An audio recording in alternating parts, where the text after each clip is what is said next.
Assalamualaikum warahmatullahi wabarakatuh.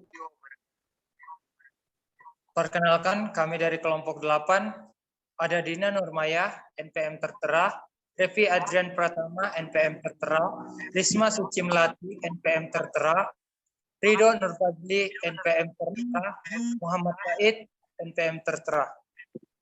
Kami akan menjelaskan tentang anatomi organisasi atau bisa juga disebut struktur organisasi.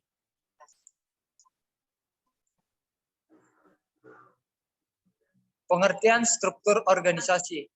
Menurut Sunarto 2003 halaman 210, struktur organisasi menetapkan bagaimana tugas pekerjaan dibagi, dikelompokkan, dan dikoordinasi secara formal.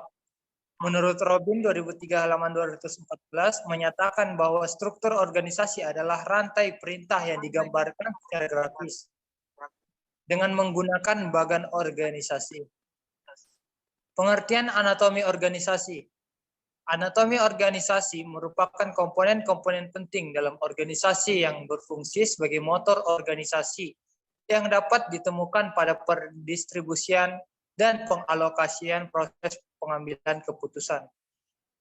Selanjutnya akan disampaikan oleh Revi Adrian. Untuk materi selanjutnya silahkan. Baik, terima kasih.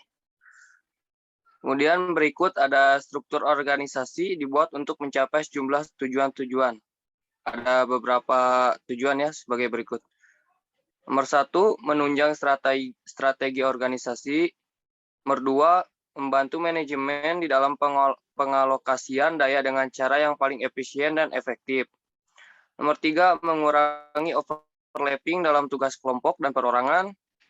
4, memastikan koordinasi kegiatan organisasi yang efektif dan menggambarkan proses pembuatan keputusan. Dan yang kelima, ada mengembangkan dan menggambarkan garis-garis komunikasi ke atas, ke bawah, dan ke seluruh organisasi. Next. Nah, berikut ada proses dalam desain organisasi. Ada pembagian pekerjaan, kemudian departementalisasi. Nomor 3 ada rentang kendali dan pelimpahan wewenang.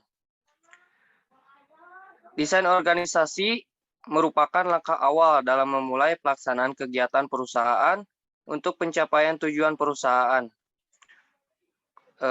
Pengertian yang jelas tentang desain organisasi dari beberapa ahli. Yang pertama ada dari Ivan Sepik dan Konopassi dan Matheson.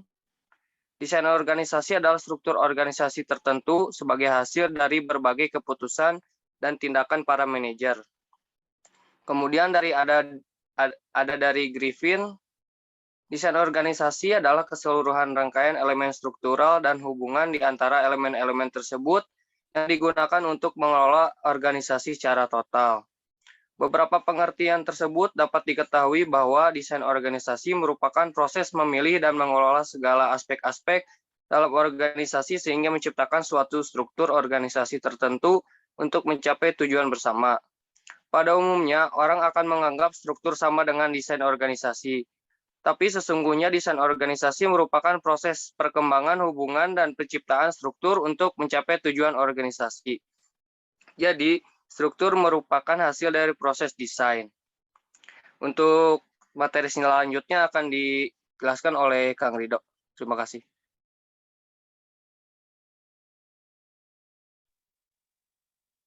Baik, yang pertama ada pembagian kerja. Pembagian kerja, semua pekerjaan dispesialisasikan sampai suatu tingkat atau kemampuan untuk membagi pekerjaan. Itu diantara banyak pemegang pekerjaan atau job holders dalam keuntungan utama dari organisasi. Nah, dalam pembagian pekerjaan ini biasanya mereka dilakukan pelatihan-pelatihan khusus di tempat tertentu. Next. Kemudian yang kedua ada departementalisasi. Departementalisasi adalah kegiatan pengelompokan pekerjaan dan para spesialisasi akibat pembagian kerja. Oleh karena itu, departementalisasi adalah cara organisasi mengkoordinasikan kegiatan yang telah dibedakan secara horizontal. Departementalisasi dibentuk atas dasar satu angka-angka yang sederhana. Pengertian angka-angka sederhana. Angka sederhana meliputi jumlah pengeluaran dan pemasukan dan juga menghitung manpower seminimal mungkin. Yang kedua ada fungsi yang meliputi pemasaran, akuntansi, produksi, keuangan, dan lain sebagainya. Yang ketiga ada produk. Setiap departemen bertanggung jawab atas suatu produk atau sekumpulan produk yang berhubungan. Departementalisasi produk adalah pola logis yang dapat diikuti bila jenis-jenis produk mempunyai teknologi pemrosesan dan metode-metode pemasaran yang sangat berbeda satu dengan yang lain dalam organisasi. Yang keempat, departementalisasi klien adalah pengelompokan kegiatan-kegiatan yang dipusatkan pada penggunaan produk atau jasa tertentu. Pembentukan divisi atas dasar klien digunakan dalam pengelompokan kegiatan-kegiatan penjualan atau pelayanan dan diperlukan bila suatu divisi menjual sebagai besar atau semua produknya kepada suatu kelas klien tertentu. Yang kelima ada geografi adalah pengelompokan kegiatan-kegiatan menurut tempat di mana operasi berlokasi atau di mana satuan-satuan organisasi menjalankan usahanya.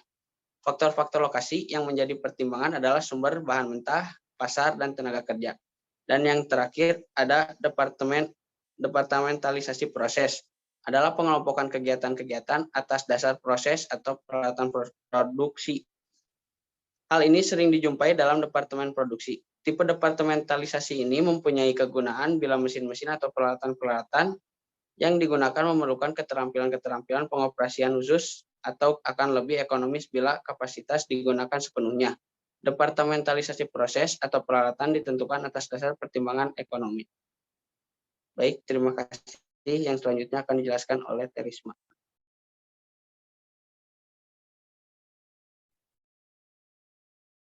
Baik, saya akan melanjutkan mengenai desain organisasi yang ketiga, yaitu rentang kendali. Rentang kendali merupakan kemampuan manajer untuk melakukan koordinasi secara efektif yang sebagian besar tergantung jumlah bawahan yang meliputi kepadanya. Di sini ada beberapa faktor-faktor rentang kendali, yaitu yang pertama ada kesamaan fungsi, yang kedua kompleks fungsi, yang ketiga kedekatan geografis karyawan, yang keempat arah dan koordinasi, dan yang kelima kapasitas bawahan. Yang pertama kesamaan fungsi, seperti jika bawahan terlibat dalam suatu kegiatan yang sama atau serupa, bagi manajer untuk mengawasi lebih banyak bawahannya. Nah, untuk yang kedua, kompleksitas fungsi.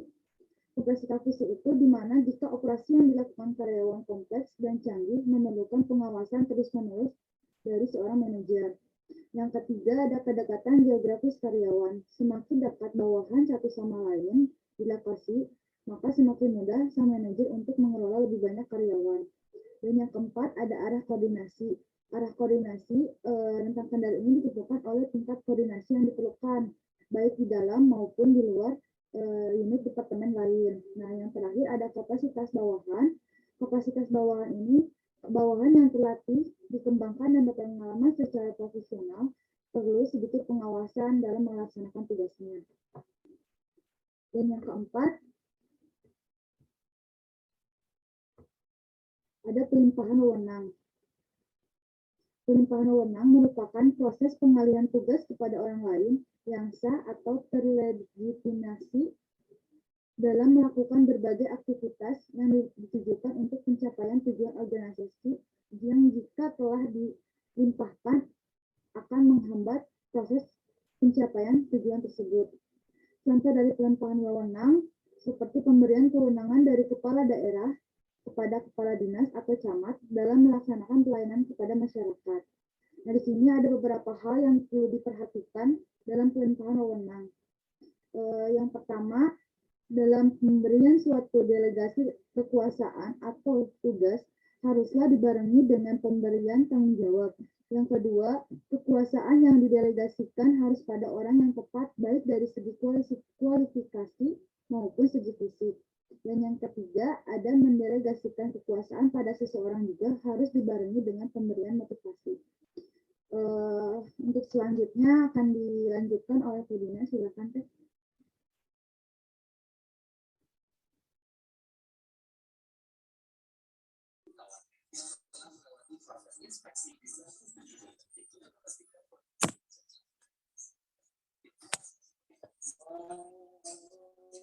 Ya, baik. Terima kasih, Teh. Nah, di sini saya akan menjelaskan tentang dimensi struktur organisasi.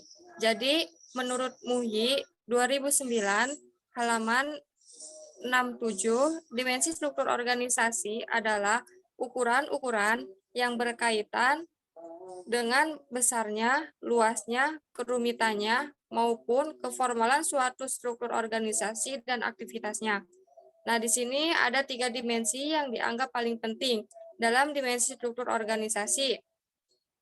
Antara lain, ada formalisasi. Jadi, formalisasi adalah struktur suatu ukuran tentang standarisasi. Formalisasi akan diukur dengan menentukan apakah organisasi tersebut mempunyai manual instrumen kebijakan dan atau prosedur. Nah, jadi formalisasi ini merujuk pada tingkat sejauh mana pekerjaan dalam organisasi itu distandarisasikan atau diformalisasikan untuk mengatur para pegawainya. Jika sebuah pekerjaan distandarisasikan atau diformalisasikan, maka pemegang pekerjaan sudah memiliki kejelasan tentang apa yang harus dikerjakan, kapan dan bagaimana harus mengerjakannya. Terus yang kedua ada sentralisasi. Nah, sentralisasi ini merujuk kepada tingkat di mana pengambilan keputusan dikonsentrasikan pada suatu titik tunggal di dalam organisasi. Konsentrasi yang tinggi menyatakan adanya sentralisasi yang tinggi, sedangkan konsentrasi yang rendah menunjukkan sentralisasi yang rendah atau yang disebut desentralisasi. Terus yang ketiga ada kerumitan atau kompleksitas. Nah, kompleksitas ini merujuk pada tingkat diferensiasi yang ada dalam sebuah organisasi. Diferensiasi horizontal mempertimbangkan tingkat pemisahan horizontal di antara unit-unit. Diferensiasi vertikal merujuk pada ke dalam hierarki organisasi. Dan diferensiasi spesial meliputi tingkat sejumlah mana, lokasi fasilitas para pegawai organisasi tersebut secara geografis. Menurut Robbins tahun 1994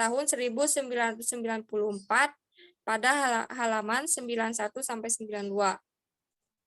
Lalu kompleksitas struktur menggambarkan derajat diferensiasi dalam satu organisasi, baik diferensiasi horizontal, vertikal, maupun spesial. Peningkatan salah satu dari jenis diferensiasi ini secara otomatis akan menambahkan kompleksitas struktur sebuah organisasi. Menurut USDI tahun 2011 halaman 168.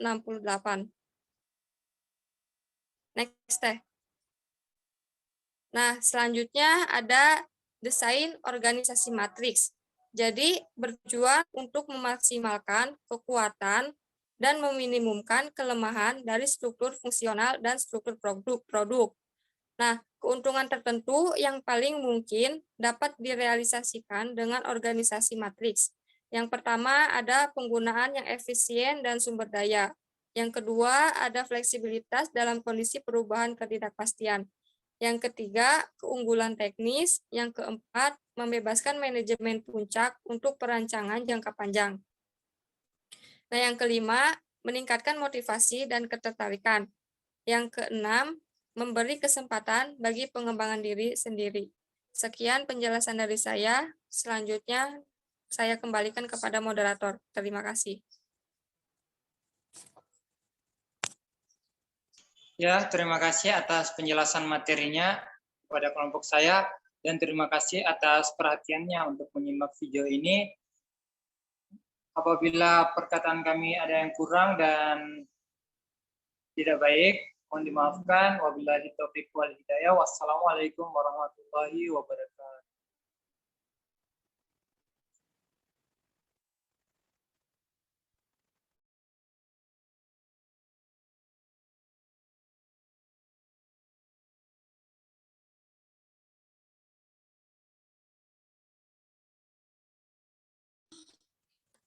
Alhamdulillah. Gimana? Aman?